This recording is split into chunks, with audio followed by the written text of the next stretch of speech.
Shalom bien-aimés, alors que nous travaillons à tirer le plus grand bénéfice de cette saison pascale, je nous invite à lire Acte 4 au verset 12. Ça, c'est une affirmation de l'apôtre Pierre. Il dit « Il n'y a de salut en aucun autre ». Car il n'y a sous le ciel aucun autre nom qui ait été donné parmi les hommes par lequel nous devions être sauvés. Vous voyez cette affirmation radicale. Il dit, il n'y a de salut en aucun autre. Donc, il n'y a pas un autre nom par lequel tu puisses être sauvé qui autre que le nom de Jésus-Christ. Il est l'unique médiateur entre Dieu et les hommes, comme la Bible nous le dit, même d'ailleurs dans 1 Timothée 2 au verset 5. Car il y a un seul Dieu et il y a un seul médiateur entre Dieu et les hommes, Jésus-Christ fait homme. Ça veut dire que le chemin unique pour avoir accès à Dieu, c'est Jésus-Christ. Et je suis très souvent surprise du nombre de chrétiens qui peuvent me dire, ils trouvent pas de problème à ce que quelqu'un appartienne à une autre religion, parce que si seulement la personne cherche Dieu d'un cœur sincère, il va aller au ciel également. Je ne sais pas si c'est ce que toi tu penses, mais la parole de Dieu que nous lisons ce matin nous fait comprendre que le seul accès à Dieu, le Père créateur du ciel et de la terre, le premier et le dernier, porte un nom, c'est la personne de Jésus-Christ. Nous ne sommes pas dans un débat de religion, nous ne sommes pas en train de vouloir faire le procès d'une quelconque religion, parce que la Bible nous fait comprendre même déjà que Jésus est venu afin que quiconque croit en lui ne périsse point, mais ait la vie éternelle. Jésus, dans son amour, tend les mains à quiconque, peu importe ton passé, peu importe la religion à laquelle tu as appartenu, à partir du moment où tu écoutes le message du salut et que tu en es convaincu, le Seigneur t'accueille librement.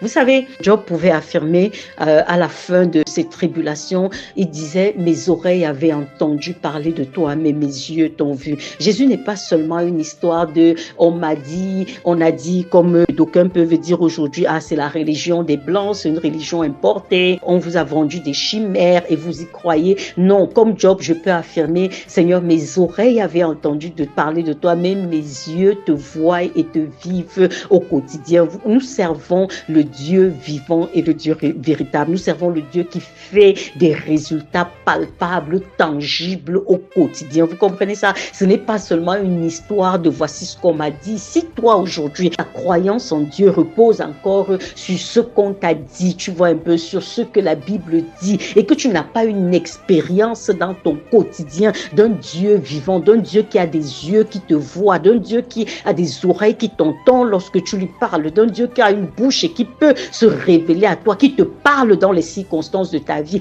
d'un Dieu qui a des mains et qui te touche, qui agit, d'un Dieu qui a des pieds et qui se meut et qui combat en ta faveur. Alors là, tu dois travailler davantage à connaître la personne de Jésus-Christ, parce que Dieu veut se révéler à ceux-là qui lui appartiennent. Dieu se révèle, il dit, vous me chercherez et vous me trouverez si vous me cherchez de tout votre cœur, dans Jérémie 29 verset 13. Donc le Seigneur nous donne la garantie que non, ne reste pas seulement dans ce qu'on t'a dit. Moi je veux me laisser trouver par toi. Il dit, je me laisse trouver par ceux-là qui me cherchent. Il dit, je veux me laisser trouver par toi. Mais est-ce que ton cœur y est? Est-ce que tu es vraiment engagé à connaître la personne de Dieu en Jésus-Christ? C'est de ça qu'il est question. Il faudrait pas seulement qu'on soit dans un christianisme de suivisme, n'est-ce pas, où on est convaincu de rien et on marche comme si, en fait, on était, excusez-moi le terme, un peu comme des brebis, non, qui suivent seulement sans rien comprendre. Non, nous devons être des personnes qui avons une expérience de Dieu et nous devons grandir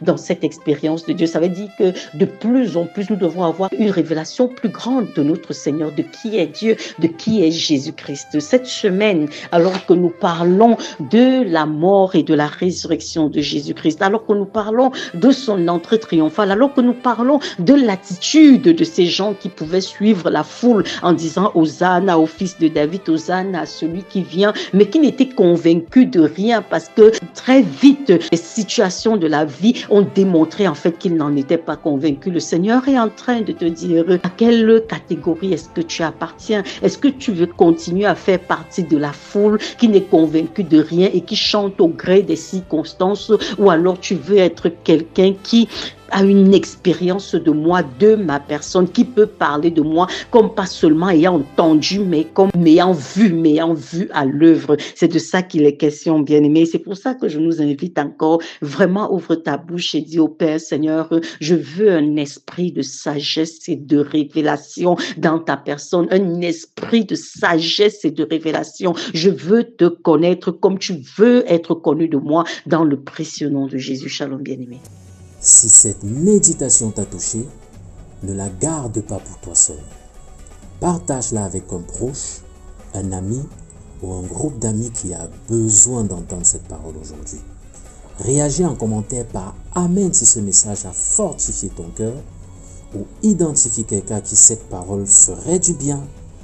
Abonne-toi à la page Méditons ensemble ou contacte-nous au plus 237 653 10 40 99.